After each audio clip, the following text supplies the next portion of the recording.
നമ്മുടെ AR റഹ്മാൻ ഇപ്പോൾ 1-2 ആഴ്ചയായിട്ട് social media ഇട്ട് അലക്കുന്നുണ്ട് അല്ലേ?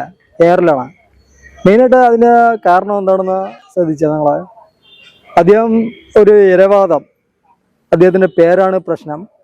അദ്ദേഹത്തിനെ നീക്കി നിർത്തുന്നു, അദ്ദേഹത്തിന് ചാൻസ് കിട്ടുന്നില്ല.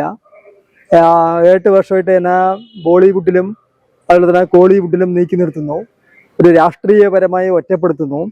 എൻ്റെ ജാതിയാണ് പ്രശ്നം, എൻ്റെ മതമാണ് പ്രശ്നം, എൻ്റെ പേരാണ് പ്രശ്നം എന്നൊക്കെ പറഞ്ഞ് വെറുതെ ഇങ്ങനെ പറഞ്ഞുകൊണ്ടിരിക്കുന്നുണ്ട്.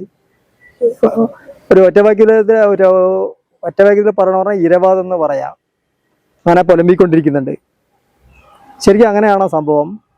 ഒരിക്കലുമല്ല.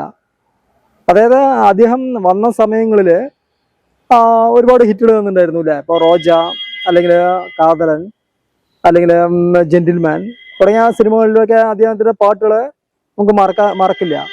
പക്ഷെ അദ്ദേഹം ചെയ്ത പാട്ടുകൾ എന്ന് പറയുന്നത് ഒരിക്കലും എന്താ പറയുക, 80-90കളിൽ മറ്റേ മൈക്കിൾ ജാക്സൺ, ബോണി കപൂർ, മറ്റേ ബോണി കപൂറിലെ ബോണിയം, ജോർജ് മൈക്കിളൊക്കെ ചെയ്ത് ചിട്ടപ്പെടുത്തിയ ഗാനങ്ങൾ ചെറിയ മാറ്റങ്ങൾ വരുത്തിയിട്ടാണ് അദ്ദേഹം ചെയ്തത്. അത് നമ്മുടെ മലയാളികൾക്കും നമ്മുടെ ഇന്ത്യൻസിനും മനസ്സിലാകാത്തതുകൊണ്ട് അവർ AR റഹ്മാനെ വലിയ തണ്ടിലേറ്റിക്കൊണ്ട് നടന്നു. പിന്നീട് അദ്ദേഹത്തിൻ്റെ ഗിമ്മിക്കുകളൊക്കെ മനസ്സിലായി, പുതിയ ആളുകളൊക്കെ വന്നു, ഒരു പുതുമയും ഇല്ല നമ്മുടെ. അപ്പോൾ AR റഹ്മാനെ ആർക്കും ആവശ്യമില്ല, അതാണ് സത്യം.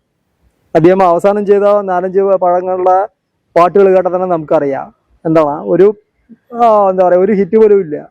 പുതിയ ആളുകൾ അല്ലേ, അനിരുദ്ധും മറ്റേ ടീമുകളൊക്കെ വളരെ കയറി വരുന്നുണ്ട്.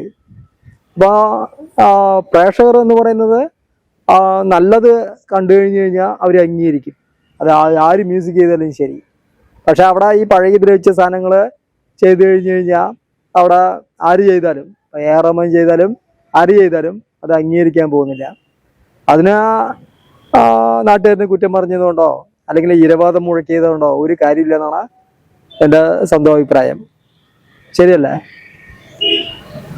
ഇതിനെ കുറിച്ച് കൂടുതൽ ലോങ് വീഡിയോ നമുക്ക് നമ്മുടെ ലോങ് വീഡിയോ സെക്ഷനിൽ കാണാം. ഇനി നമ്മുടെ ചാനൽ സബ്സ്ക്രൈബ് ചെയ്തിട്ടില്ലെങ്കിൽ സബ്സ്ക്രൈബ് ചെയ്യുക, ലൈക്ക് ചെയ്യുക, ഷെയർ ചെയ്യുക. അടുത്ത നല്ലൊരു വീഡിയോയുമായി, തിങ്ക് ചെയ്യുന്ന വീഡിയോയുമായി വീണ്ടും കാണാം. ഓക്കെ.